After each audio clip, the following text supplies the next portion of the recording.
Vamos lá, gente. Estamos entrando aqui no nosso mês, né? Setembro Amarelo.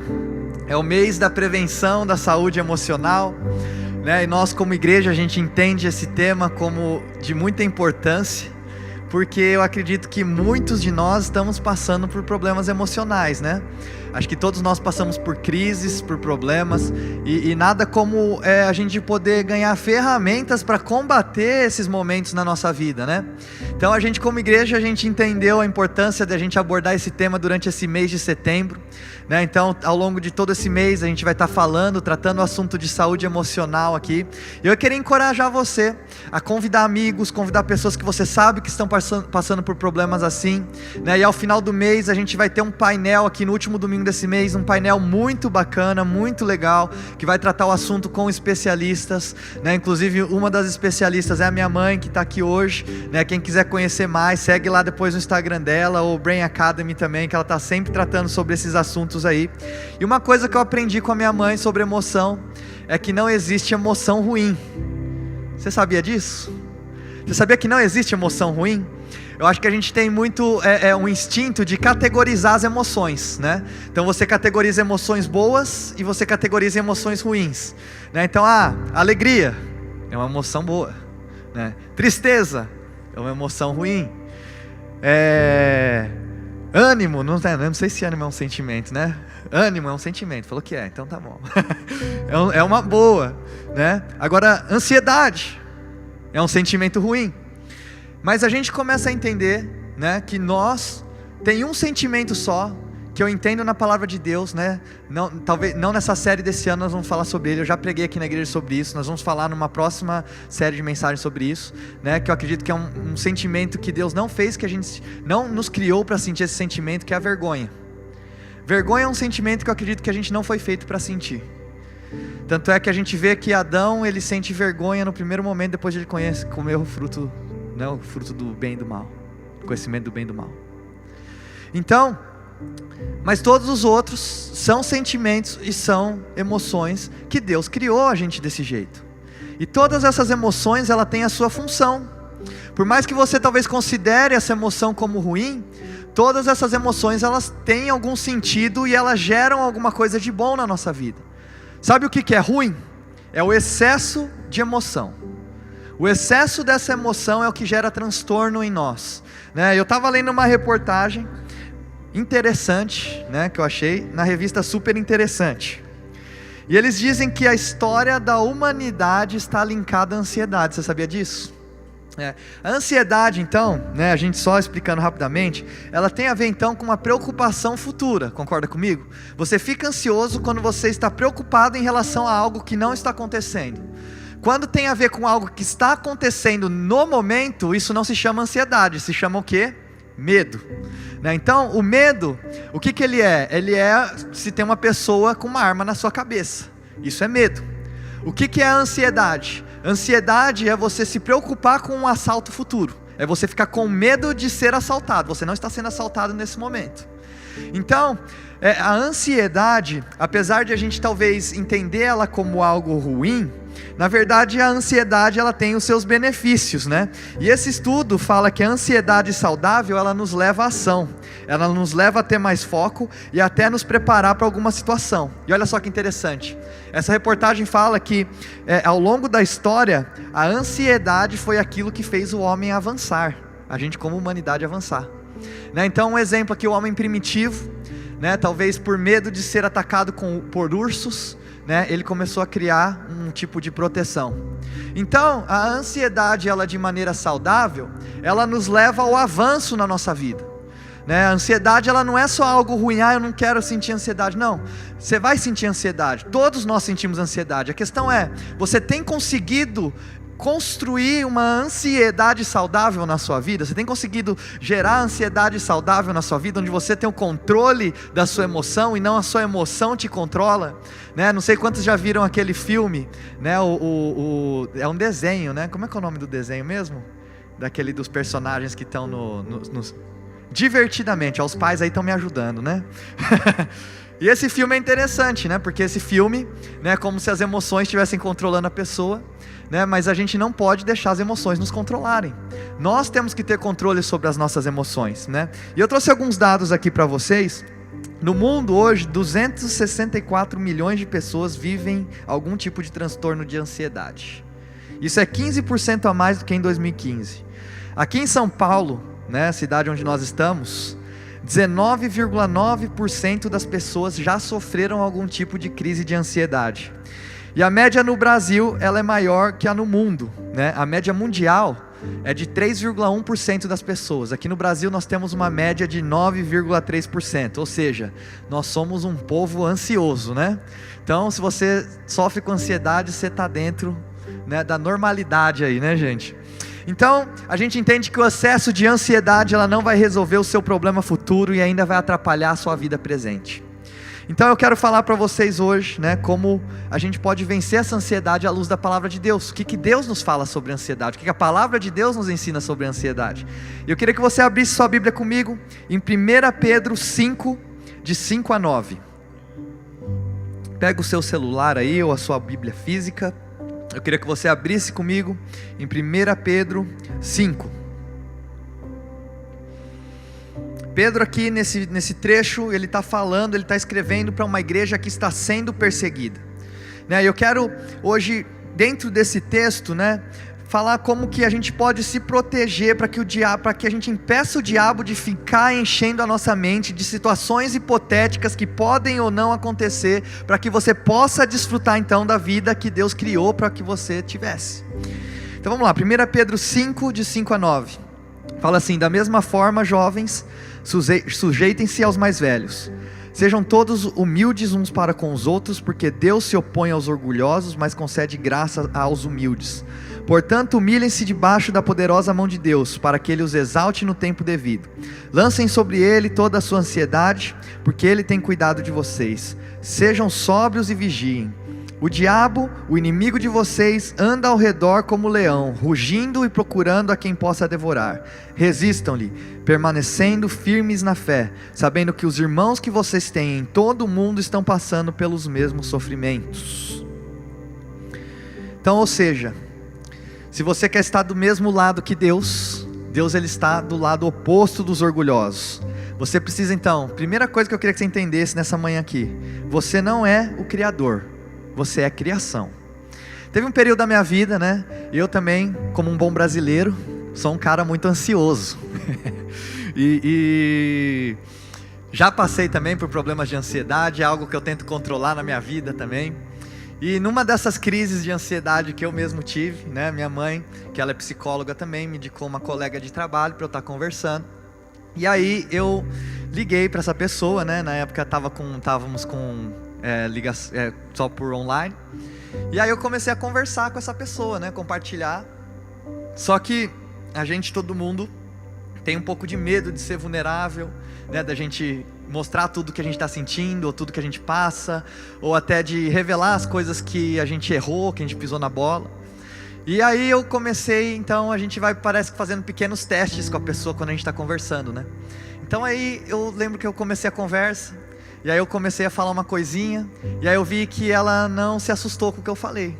Aí eu falei, então vou falar um pouco mais. Aí eu falei um pouco mais, aí eu vi que ela não se incomodou também com o que eu estava falando. E aí eu decidi então falar um pouco mais, até que de repente eu já estava abrindo meu coração, e falando de tudo que eu estava passando, tudo que eu estava sentindo. E aí logo que eu terminei de falar, ela falou algo muito interessante para mim, né? Ela falou assim, não me assusta nada do que você falou aqui, e não me assusta, né, você ter vindo conversar comigo, mas o que me assusta é você não ter vindo conversar antes, por tudo que você já está enfrentando e passando dentro da sua vida, né? E ela falou assim, a vida, supostamente ela é assim. Na vida você vai passar por crises, na vida você vai passar por dificuldades, na vida você vai passar por problemas. E de alguma maneira, depois daquela conversa, parece que eu saí mais leve. E eu saí mais leve não porque meu problema tinha terminado, não porque tinha resolvido o meu problema, mas eu saí mais leve porque eu tive uma conscientização daquilo que eu estava passando. Então eu entendi o que eu estava vivendo, eu entendi que é natural, eu entendi que todos passam por isso. Não resolveu o meu problema, não mudou meu problema de maneira alguma, mas me mudou. Eu acredito que talvez a maioria das situações que a gente passa e as crises que a gente passa não são por causa da circunstância, mas é porque a gente não sabe lidar com a gente mesmo. Então, a partir de um momento onde essas coisas começaram a ser reveladas para mim, eu entendi que o diabo, ele vai agir na nossa vida através daquilo que muitas vezes é oculto, ou através daquilo que muitas vezes você não tem conhecimento. Se a gente pega a tradução da palavra trevas na Bíblia, ela não é tipo escuridão. A palavra trevas na Bíblia quer dizer falta de conhecimento. Então, quando fala que o diabo, ele age na nossa vida nas trevas, é porque ele vai agir na nossa falta de conhecimento. E quando a gente não conhece a gente mesmo, é o momento onde ele vai começar a agir nas nossas vidas. Se você não tem um conhecimento de quem você é, se você não tem um conhecimento de como lidar com as suas emoções, é nessa brecha que o diabo, ele age.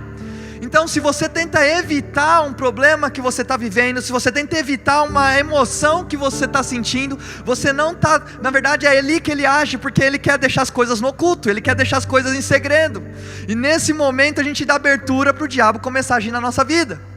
Então por isso que a gente tem que trazer à luz aquilo que é oculto na nossa vida, aquela emoção que você não gosta de sentir, você tem que sentir ela, você tem que vivenciar essa emoção, e você tem que saber lidar com você mesmo, você tem que lidar com aquilo que você sente, você tem que aprender a lidar com as circunstâncias da sua vida, porque senão você vai começar a abrir e dar brecha para o diabo começar a entrar. Então, aqui Pedro, ele está falando para a gente sobre isso, e é como se quando a gente aceita Jesus, e a gente vem na igreja, a gente criasse uma expectativa em cima de salvação, onde a gente fala assim, vem aqui para a igreja, derrama os seus problemas aqui, derrama as suas dificuldades aqui aos pés da cruz, e você vai embora e seus problemas acabaram. Eu não sei se vocês já tiveram a experiência de fazer isso alguma vez na vida, mas para mim, todas as vezes que eu vim na igreja, eu despejei meus problemas diante de Deus, coloquei tudo aquilo, meu fardo diante da cruz, eu me senti mais leve, sim, mas eu voltei para minha casa e meus problemas continuavam lá.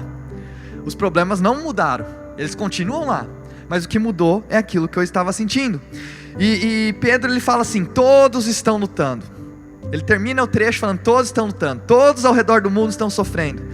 Então você não pode achar que você vai participar de um movimento cristão que segue a Jesus, onde o nosso líder, o nosso exemplo, aquele que a gente segue, aquele que pagou o preço por nós, ele sofreu, e você achar que de alguma maneira você vai ter um evangelho que não tem a ver com sofrimento. Não é isso que a Bíblia nos ensina, não é isso que a Bíblia nos fala, muito pelo contrário, o que a palavra de Deus nos fala, o que o CEO das galáxias, Jesus, ele falou para nós, é que nós passaríamos por tribulações, nós passaríamos por problemas, e ele ainda falou assim, eu estou carregando a cruz hoje, mas todos nós temos que carregar a nossa cruz, então não tem como você achar que você vai viver um tipo de evangelho, que você vai seguir um movimento cristão, que você vai participar de um movimento cristão, e seus problemas vão acabar, não vai ter mais sofrimento, e é só você vir aqui orar, e você não vai passar mais por dificuldade. Isso é uma mentira, e o diabo age na mentira, ele age no oculto. Então a gente tem que entender, todos nós temos uma cruz para carregar, meus irmãos. É um tema que a gente tem falado muito ao longo desse ano, e vai ser o tema da nossa conferência também.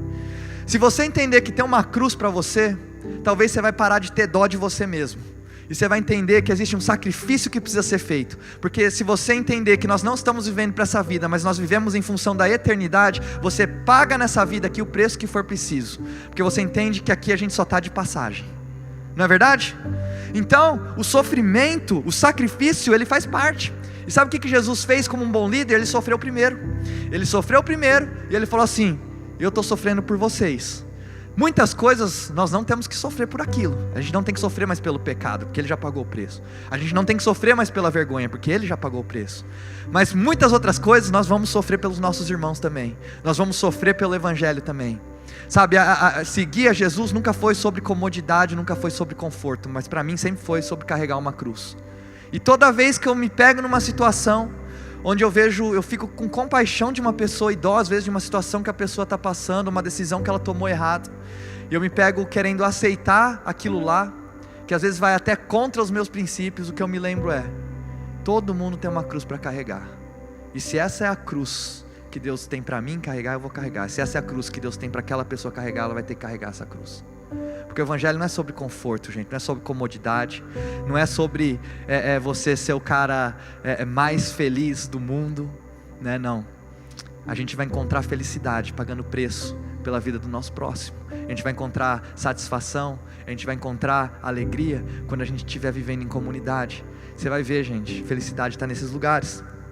E a gente talvez tenha errado, porque a gente tem tentado falar para as pessoas, né, de um evangelho, onde talvez as pessoas podem ficar musculosas, né, ou saradas, sem ter que levantar peso. Você precisa entender, que vai doer algumas vezes, mas as fibras musculares e espirituais, elas têm que quebrar para que elas possam crescer mais fortes. Então, ele fala aqui no versículo 7, lancem sobre ele toda a sua ansiedade, porque ele tem cuidado de vocês. Quando a gente pega esse versículo aqui separado, parece que é uma nova sentença, é um novo pensamento, né? Essa é uma promessa a qual a gente pode se agarrar, né? É uma ordem que a gente pode obedecer, e disso aqui eu gosto. Eu gosto de saber que eu posso pegar toda a minha ansiedade, lançar sobre Jesus, porque Ele tem cuidado de mim. Mas se a gente pega, né, o trecho como um todo, e talvez muitas vezes o nosso problema é esse, a gente pega um pequeno trecho e a gente considera só aquilo, não considera o contexto do que foi escrito, né? A gente gosta do versículo 7, mas talvez a gente não aplique o versículo 6, talvez a gente não gosta do versículo 6, né? E o que o versículo 6 fala para nós? Portanto, humilhem-se debaixo da poderosa mão de Deus, para que Ele os exalte no tempo devido. Aí você fala assim, isso aqui eu não gosto, porque eu quero ser a estrela da minha vida, né? Eu quero ser o centro da afeição das outras pessoas. Eu quero que as pessoas saibam ler meu pensamento e saibam de tudo aquilo que eu estou sentindo e estou pensando. Eu quero que as pessoas descubram isso daí. Eu não quero me humilhar. Mas o versículo 6 fala, portanto, humilhem-se debaixo da poderosa mão de Deus, para que Ele os exalte no tempo devido. E para mim, assim, como esse versículo aqui ele é relevante. Quando eu leio esse versículo, para mim eu tenho a sensação que Pedro, ele está olhando através do tempo, ele está olhando para hoje, 2022, ele está olhando para mim, ele está olhando para você, ele está falando assim, você quer aprender a vencer a ansiedade? Você quer aprender a vencer a ansiedade? Está aqui o princípio que eu vou deixar para você. Humilhem-se sobre a poderosa mão de Deus. Talvez Pedro, ele já estava conseguindo olhar através do tempo e ver que hoje, em 2022, a gente estaria vivendo numa época de autopromoção. A gente estaria vivendo numa época onde a gente ficaria tão intoxicado pela nossa própria opinião, pelo nosso próprio ponto de vista, que a gente se tornaria simplesmente um algoritmo. E nem perceberíamos que a gente ia estar tão embriagado em ter vantagem, a gente ia estar tão embriagado em imagem. E aí ele fala, humilhe-se debaixo da poderosa mão de Deus, para que no momento certo Ele vá te exaltar. Então para mim, gente, a mensagem de hoje é o seguinte, para você tomar sua mente de volta, você precisa ser humilde de coração. Para você tomar sua mente de volta, você precisa ser humilde de coração. E o que significa então, se humilhar debaixo da poderosa mão de Deus? Vamos lá então, pensar o que significa a mão de Deus. O que a Bíblia nos mostra que a mão de Deus significa? Talvez para o povo que foi liberto da escravidão do Egito, né, a mão de Deus representava o poder soberano de Deus. Porque Deus falou para eles, né, eles não vão libertar vocês a não ser que a minha mão os liberte. Então o povo, assim como Moisés, talvez eles tinham a visão de que a mão de Deus representava a soberania de Deus. Talvez você tem a imagem, quando você pensa na mão de Deus, queria que você pensasse na mão de Deus agora. Se Deus está falando assim, humilhe-se sobre a poderosa mão de Deus, o que você enxerga como sendo a mão de Deus na sua vida? Talvez quando você olha para a mão de Deus, você enxerga conforto, talvez algo sentimental, mas simbólico, né? Talvez aqueles para quem essa carta foi escrita, eles sabiam que a mão de Deus é a mão que conforta, que Deus se opõe aos orgulhosos, mas Ele concede graça aos humildes, né? Que vem da mesma mão, Deus usa a mesma mão para confrontar os orgulhosos, e Ele usa a mesma mão para dar graça aos humildes, né? E a minha pergunta é, você quer estar de que lado? Porque é a mesma mão que concede graça aos humildes e confronta os orgulhosos. Tudo isso vai depender da postura do seu coração. Então talvez também pode ser que você tenha uma ideia que a mão de Deus, ela possa representar para você provisão. Então talvez, né, quando a gente pensa nas mãos de Deus, Deus, eu quero o que tem nas tuas mãos, né? Então a gente pensa na provisão, a gente pensa nas bênçãos, a gente pensa naquilo que a gente quer de Deus. E sendo bem sincero aqui, gente, quando a gente chega no nosso tempo de oração com Deus, a gente vai passar a maior parte do tempo ou pedindo para Deus aquilo que Ele ainda não nos deu, ou reclamando que Deus ainda está atrasado naquilo que já deveria estar acontecendo na nossa vida, né? Mas Deus, lembrando atrás toda a trajetória da sua vida, eu tenho certeza que você pode lembrar de momentos onde você viu a mão de Deus como sendo provisão para você. Talvez não estou falando só da questão financeira. Talvez pode ser que em algum momento você estava sem dinheiro para pagar aluguel e Deus te enviou esse dinheiro, sim. Mas o que eu estou querendo dizer sobre a mão de Deus aqui como provisão é que talvez também Deus proveu para você de outras maneiras. Talvez você já passou por situações onde você não tinha mais energia. Talvez você estava passando por um momento de dor muito grande, e as pessoas olhavam para você naquele momento e de fora falavam assim: não sei como que você está aguentando. E te perguntavam: como que você está aguentando passar por esse momento agora? E aí você respondia alguma coisa que estava no seu coração, mas no fundo você sabia que tinha uma mão que estava te sustentando e te dando energia para que você continuasse e avançasse naquele momento da sua vida. Então talvez você entenda a mão de Deus como sendo soberano, talvez você entenda a mão de Deus como sendo provisão, talvez você entenda a mão de Deus como sendo proteção, talvez você entende, a proteção, sendo talvez Deus, a mão dele que te coloca e te tira nas situações e nos lugares, e talvez a proteção onde Deus talvez muitas vezes te tirou de um lugar, ou de um círculo de amigos, que talvez você estava feliz naquele lugar, ou talvez era por aquilo que você estava orando, e de alguma maneira Deus veio com a mão dele, te tirou de um lugar e te colocou em outro, porque Deus sabia que se você continuasse naquele lugar, você não ia parar em um lugar bom. Então talvez você olha para trás hoje e você vê na sua história a mão de Deus te protegendo, te movendo de um lugar para outro, porque Ele estava te protegendo. Talvez naquele momento não fez sentido para você, talvez naquele momento não era o que você queria, mas hoje você vê que se você tivesse parado naquele lugar ainda, não ia ter sido saudável para você ou para sua família. E Pedro diz: você pode lutar contra isso ou a favor disso, a mão de Deus é a mão que te protege. Mas eu queria falar sobre, para mim, o que eu entendo que a mão de Deus representa nesse trecho aqui.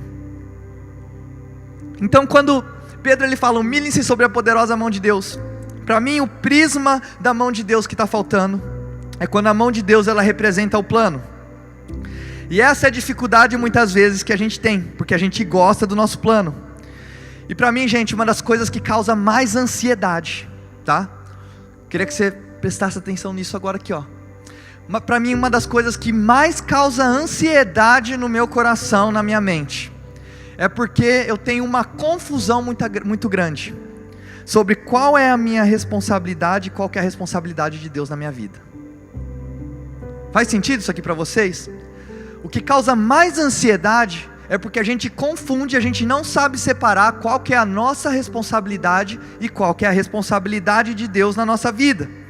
Muito da nossa ansiedade vem porque a gente está confuso sobre quem está no controle, e a gente começa a confundir responsabilidade com soberania, porque Deus ele te deu responsabilidade, Deus ele te deu controle, e é aqui que a gente estressa. Vou falar para vocês aqui um exemplo meu. Aqui mesmo quando a gente começou a igreja, a gente devia ter umas 15 pessoas no grupo, quem está aqui desde o começo sabe, a gente foi para um teatro, que cabiam quase 200 pessoas no teatro, e a gente não tinha nome ainda, a gente não tinha pessoas, a gente não tinha líderes, a gente não tinha organização, a gente não tinha nada. E a gente começou a fazer os cultos, e gente, me dava uma ansiedade na semana do culto, que eu ficava sem dormir umas 3 noites antes de chegar no domingo. Sabe por que eu começava a ficar ansioso?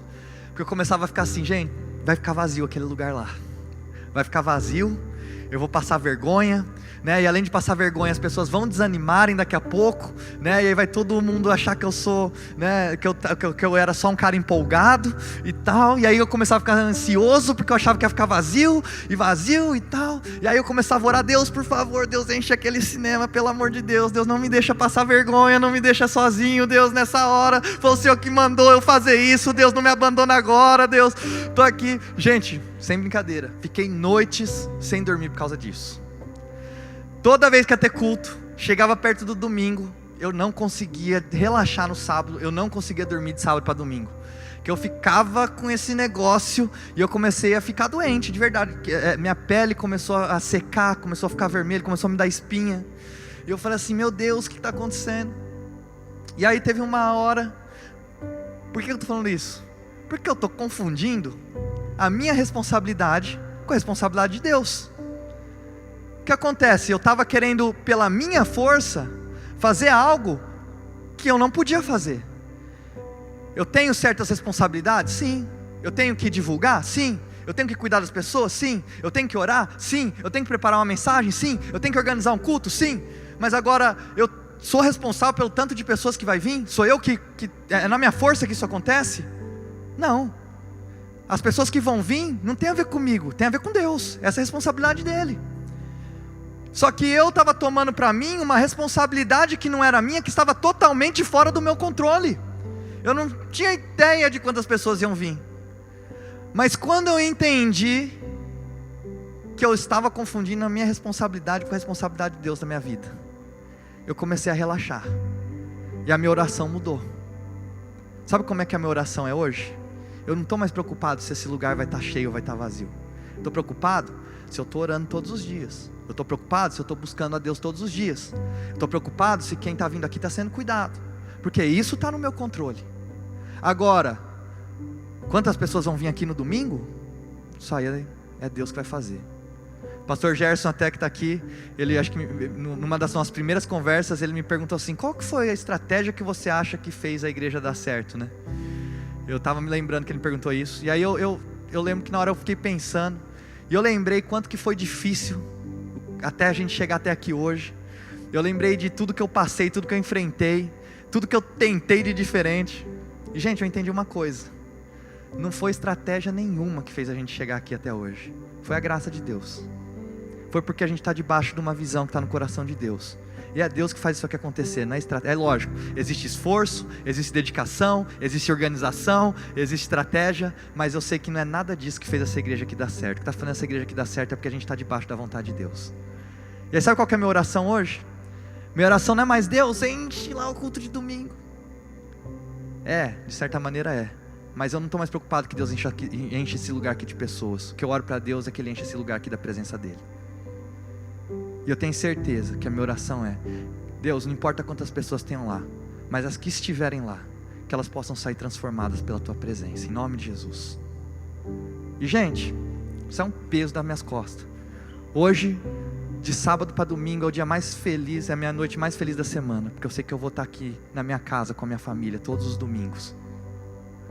Agora, o estresse, que era aquilo que me fazia perder a noite de sono, que me deixava sem dormir, que me dava espinha, que secava minha pele, isso aí passou. Porque eu comecei a ter um entendimento de qual que é a minha responsabilidade e qual que é a responsabilidade de Deus. Poxa, você fala assim talvez: eu estou sem dinheiro hoje, estou sem emprego hoje para pagar minhas contas. Cara, você tem que sair do lugar, vai entregar currículo, vai falar com amigos. Agora, quando que esse emprego vai aparecer, meu irmão? Aí você tem que deixar que é com Deus isso aí. Você tem que confiar que Deus está cuidando e que Ele vai no momento certo abrir uma porta para você. Agora, se você também não estiver fazendo a sua parte, não vai acontecer nada. Então, a gente tem que entender qual que é a nossa responsabilidade. Qual que é a responsabilidade de Deus? Eu venho aqui pregar nos domingos para vocês e eu sinto uma responsabilidade muito grande, porque eu sei que talvez tem pessoas que vêm aqui com um pensamento suicida muitas vezes, ou eu sei que talvez tem pessoas que vêm aqui que estão viciadas em drogas, talvez drogas ilícitas, ou talvez pessoas que estão viciadas em medicamentos, que talvez você teve que tomar para uma época da sua vida e você não conseguiu largar mais, ou talvez tem pessoas que vêm aqui que estão afundadas em dívidas, estão afundadas em problemas, ou talvez tem pessoas que vêm aqui que estão com depressão, que estão com crise de ansiedade ou com crise de pânico. E aí eu falo assim: Deus, eu sinto uma responsabilidade com isso, só que eu entendo que não é aquilo que eu vou falar, mas é aquilo que Deus quer falar com você nessa manhã. Então quando você vem aqui para a igreja, quando você vem aqui, você arruma os seus filhos, você se troca, você sai debaixo de uma coberta quente para você poder estar aqui no domingo de manhã. Não é porque você veio aqui para me ouvir falar, mas você veio aqui porque você quer que Deus fale com você. E eu acredito que o nosso Deus, Ele ainda fala. Eu acredito que Deus, Ele quer falar com você. Eu acredito que o nosso Deus não é algo do passado, que Ele falou lá atrás e que Ele não fala mais hoje. Eu acredito que nós temos uma Bíblia, que a palavra de Deus, ela é viva, ela é eficaz e ela é mais atual do que o jornal de amanhã. Amém? Então, a gente tem que se humilhar debaixo da poderosa mão de Deus. Ou seja, nós temos que colocar o nosso coração e a nossa vida debaixo do plano de Deus. A gente tem que colocar a nossa vida debaixo da responsabilidade que Deus sabe que Ele tem com a nossa vida. E Pedro, né, já vou começar a ir para a parte final da minha mensagem. Pedro nem sempre foi assim. Tem como colocar Mateus 16, 21 aí na tela para mim, por favor? Olha só que interessante. Pedro, aquele já mais velho, né? Depois que ele escreveu o livro dele aí para nós, a carta dele para nós, né? Ele está falando sobre a gente confiar no plano de Deus, na mão de Deus, né? Só que olha o que aconteceu em Mateus 16, 21, quando Pedro era mais novo. Desde aquele momento, Jesus começou a explicar aos seus discípulos que era necessário que ele fosse para Jerusalém e sofresse muitas coisas nas mãos dos líderes religiosos, dos chefes, dos sacerdotes e dos mestres da lei, e fosse morto e ressuscitasse no terceiro dia. Olha só que interessante aqui, gente. Pedro, nesse ponto aqui, ele não achava que Jesus ele precisava sofrer. A missão de Jesus ele não fazia sentido para a mentalidade de Pedro naquele momento. Então Pedro ele fica confuso sobre qual mão está no controle. Ele quer colocar a mão dele. Talvez ele pense que Jesus está muito sobrecarregado, Jesus não sabe o que ele está fazendo. Talvez Pedro ele gostava da mão de Jesus como sendo provisão. Ele fala: Jesus, você não pode morrer ainda, vamos lá alimentar mais pessoas, tem pessoas precisando de alimento, você consegue multiplicar a comida, vamos lá Jesus, eu gosto da sua mão como provisão. Mas Jesus fala: eu tenho que ir, eu tenho que sofrer, faz parte do plano. Eu não posso ficar preso às minhas preferências, aos meus ideais, ou preso às minhas expectativas ou às expectativas dos outros. Porque Jesus fala assim: eu não vim para ser um rei terreno, eu vim para dar início a um reino e um reinado que não é resultado de mão humana. E aí continua no versículo 22 e 23. Pedro chega chamando à parte e começa a repreendê-lo dizendo: nunca, Senhor, isso nunca te acontecerá. Jesus virou-se e disse a Pedro: para trás de mim, Satanás, você é a pedra de tropeço para mim, e não pensa nas coisas de Deus, mas nos homens. Olha o prejuízo aí de Pedro, gente. Pedro sai no versículo anterior, ser a pedra, aquele que vai iniciar a igreja, né, para se tornar, sai daqui, Satanás. Por quê? Porque Pedro não se humilhou debaixo da poderosa mão de Deus. E você acha que você está no controle, e por isso que a sua mente ela fica uma bagunça.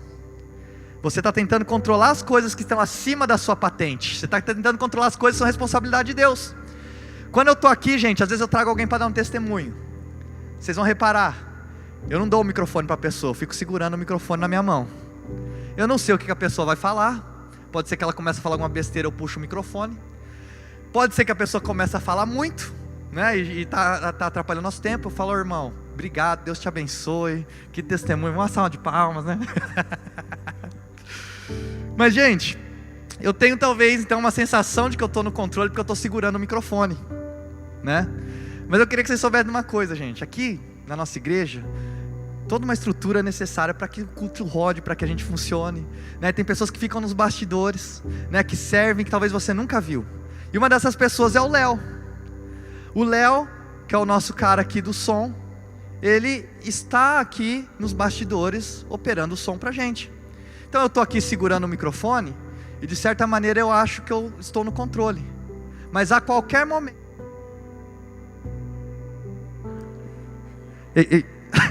Vocês entenderam, gente? Pode ser que a qualquer momento...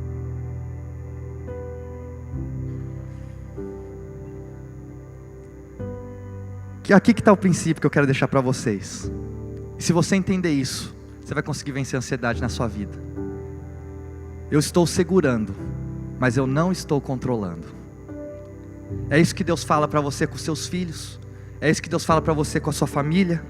É isso que Deus fala para você com as suas finanças. É isso que Deus fala para você no seu emprego. Eu estou segurando, mas existe alguém que eu não posso ver, que está no controle de todas as coisas.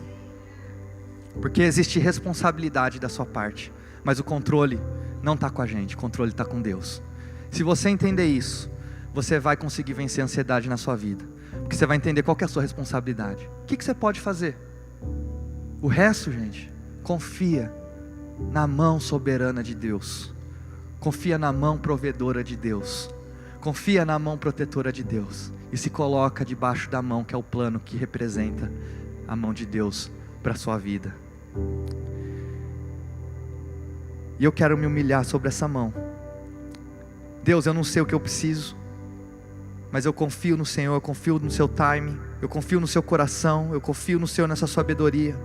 Enquanto eu me humilho, a minha ansiedade vai embora junto com o meu orgulho, com a minha vaidade e com o meu plano. Versículo 8, ele fala assim: sejam sóbrios e vigiam, e o diabo, inimigo de vocês, anda ao redor como um leão, rugindo e procurando a quem possa devorar. Pedro está falando assim: o diabo ele quer roubar a sua paz, ele vem como um leão, mas em nenhum momento ele fala que o diabo ele é um leão. Já reparou nisso? Ele fala assim: o diabo ele vem como um leão, ele não é um leão, mas a gente torna ele muitas vezes um leão na nossa vida. Sejam sóbrios e vigiem, o diabo, inimigo de vocês, anda ao redor como um leão, rugindo e procurando a quem possa devorar. O diabo ele quer entrar na nossa mente, ele quer encher a nossa mente de situações hipotéticas, de um amanhã hipotético que vai acontecer para você, talvez de um amanhã onde talvez você não vai ter dinheiro para colocar comida na mesa da sua casa, talvez de um amanhã onde uma doença vai levar alguém embora, talvez de um amanhã onde você vai passar por um sofrimento, ou talvez ele quer te colocar num passado onde você fica dando replay nas coisas que aconteceram e naquilo que você gostaria de ter feito diferente. E isso começa a gerar ansiedade no seu coração, mas em nenhum momento ele chama o diabo de leão. Ele fala que ele é como um leão, ele anda ao redor como um leão, mas ele não é um leão. Ele é barulhento como um leão, mas ele não é poderoso como um leão, a não ser que você deixe ele ser. E você está procurando por um leão para te atacar, mas não é um leão que está vindo te atacar. O que te ataca é a nossa própria mente, é a gente ficar chamando o diabo de coisas erradas. Você fura um pneu e você fala que é o diabo, não foi o diabo, foi um prego. Você está de dieta, você come um donut, você fala que é o diabo, não é o diabo, é Elaine fica trazendo donuts aqui pra gente de manhã, né, gente? Pelo amor de Deus. E aí você briga no seu relacionamento, né? E aí você fala que a culpa é do diabo, que você brigou com a sua esposa, que você brigou com o seu marido, mas aí Deus te lembra, Ele fala o seguinte: não é você que estava pedindo para eu te fazer mais paciente. Aí Deus fala: embrulhei isso aí no seu relacionamento, e agora você está reclamando. Ele é barulhento, mas ele não é um leão. E a pergunta é: o que o diabo é então? E aí, gente, olha só que interessante. Eu estava lendo uma reportagem sobre cérebro, e eu vi aqui uma coisa que eles falam do cérebro de lagarto. É a parte mais primitiva do nosso cérebro, também conhecida como cérebro reptiliano. Ele é responsável por fome, reprodução e medo. É ele que nos faz hesitar. É aquela voz na sua cabeça que diz que a sua ideia não é boa o suficiente, que as pessoas vão rir de você, que você não tem o que é preciso, que é melhor você ficar na sua zona de conforto. Esse cérebro, ele se manifesta e nós reagimos de diversas formas: procrastinação, crítica em exagero, pessimismo, ansiedade, obsessão por detalhes e o pior de todos, criação de desculpas. Gente, o diabo, ele não é um leão. Sabe o que o diabo é? Ele é um lagarto que está na sua cabeça, plantando mentiras o dia inteiro. Por isso que a palavra de Deus fala: ele é barulhento como um leão, mas ele não é poderoso como um leão. E é que a palavra de Deus fala que aquele que é o leão morreu como um cordeiro, para que hoje eu e você, a gente pudesse pegar e pisar em cima da cabeça do lagarto e falar: você não tem mais autoridade sobre a minha vida, em nome de Jesus. Queria convidar você a ficar de pé no seu lugar.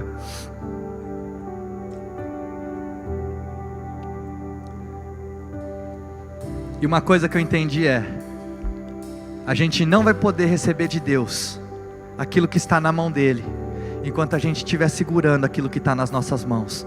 Então eu queria que você fechasse os seus olhos, que você abrisse as suas mãos em sinal de rendição ao Senhor, e você falasse: Deus, hoje eu abro a minha mão, eu abro mão daquilo que eu quero, eu abro mão da minha vontade, eu abro mão do meu sonho, eu abro mão daquilo que eu quero, eu coloco diante do Senhor, para que o Senhor comece a derramar para mim aquilo que está nas tuas mãos, Senhor. Eu abro mão do controle nessa manhã, eu abro mão de querer as coisas do meu jeito nessa manhã, e eu dou ao Senhor a soberania, eu dou ao Senhor poder na minha vida, eu dou ao Senhor controle na minha vida. E Senhor, eu quero pedir agora, Pai, em nome de Jesus, que o Senhor venha com derramada a Tua presença aqui, Senhor. Pai, eu venho pedir, ó Pai, agora que toda ansiedade, ó Pai, todo medo seja lançado fora agora, Senhor. Toda essa mentira que esse lagarto tem colocado na nossa cabeça, Senhor, nós pisamos agora, Pai, declaramos que a nossa mente, ela pertence ao Senhor Jesus, ó Pai, e que o Senhor renova as nossas mentes todas as manhãs, ó Pai. O Senhor renova a nossa mente com paz, com amor, com compaixão, com justiça, com santidade, Jesus.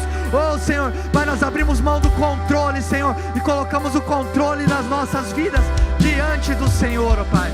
Senhor, que tudo aquilo que não pertence ao Senhor seja lançado fora agora, ó Pai. Senhor, que aquelas que estão com depressão, ó Pai, possam começar a receber cura agora, Senhor. que aqueles que estão ansiosos possam começar a receber cura agora, Senhor, em nome de Jesus, ó Pai. Nós sabemos que na Tua casa há cura, que na Tua presença existe cura, Senhor. Pai, nós não precisamos